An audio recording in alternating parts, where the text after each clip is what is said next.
बृहद्धर्म पुराण में श्रीमद् रामायण के अलग अलग कांडों के पाठ से जो लाभ जातक को प्राप्त हुए हैं वे इस प्रकार कहे गए हैं।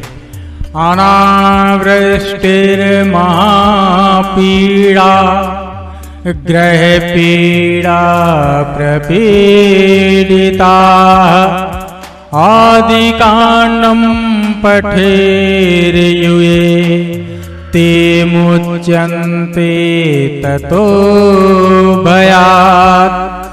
अर्थात यदि अनावृष्टि हो, महापीड़ा हो या ग्रह पीड़ा इत्यादि हो तो आदिकांड अथवा बालकांड के पाठ करने से उन सभी पीड़ाओं से मुक्ति मिलती है।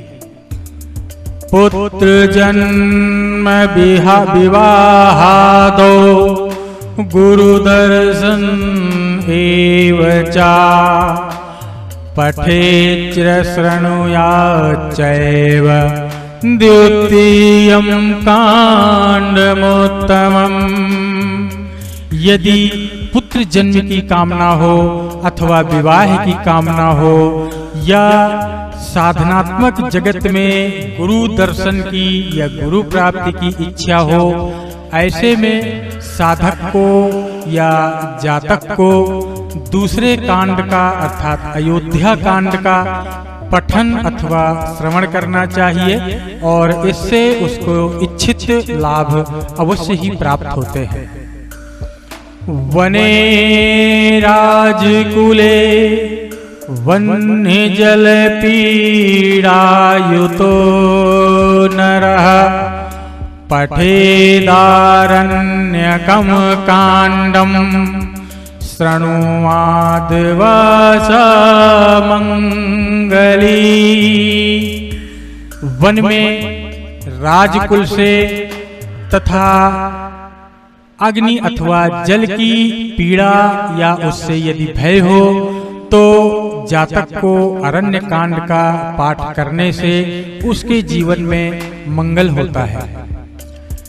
मित्र लाभे तथा नष्ट द्रव्यस्य च गवेषणे श्रुत्वा पठित्वा कैशिकीन्ध्यं कांडं तत्तत् फलं लभेत्। मित्र लाभ के लिए या जिसका द्रव्य या राज्य नष्ट हो गया हो और उसको पुनः प्राप्ति करना चाहता हो तो ऐसे जातक को किष्किंधा पाठ का फल करने से उसके समस्याओं से उसे मुक्ति मिलती है, छुटकारा मिलता है। श्राद्धेषु देव कार्येषु पठेत सुंदरकांडकम्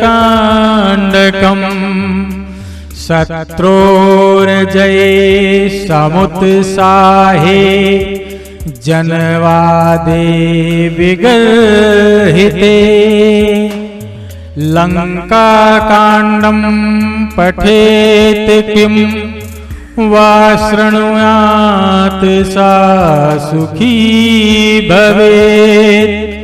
श्राद्ध कर्म अथवा देवताओं के निमित्त किए जाने वाले कार्यों में सफलता प्राप्ति के लिए सुंदर कांड का पाठ करना चाहिए।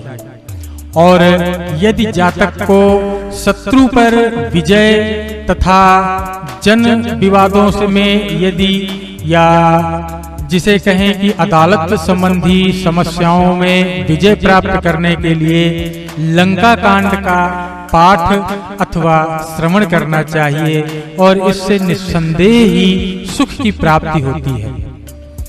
यह पठेत् शृणुयाद्वापि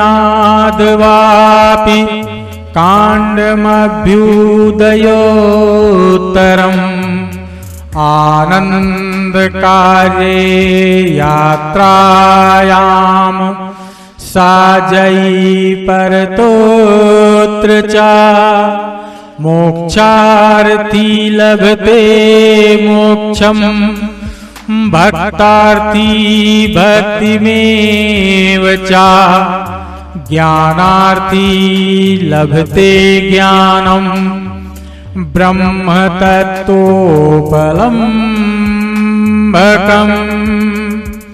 अर्थात श्रीमद् रामायण की महिमा और प्रभाव ऐसा है कि उसमें जिस प्रकार की कामना करके उसकी पाठ पारायण किया जाता है, जातक को उसी प्रकार का लाभ या उसी प्रकार का फल प्राप्त होता है।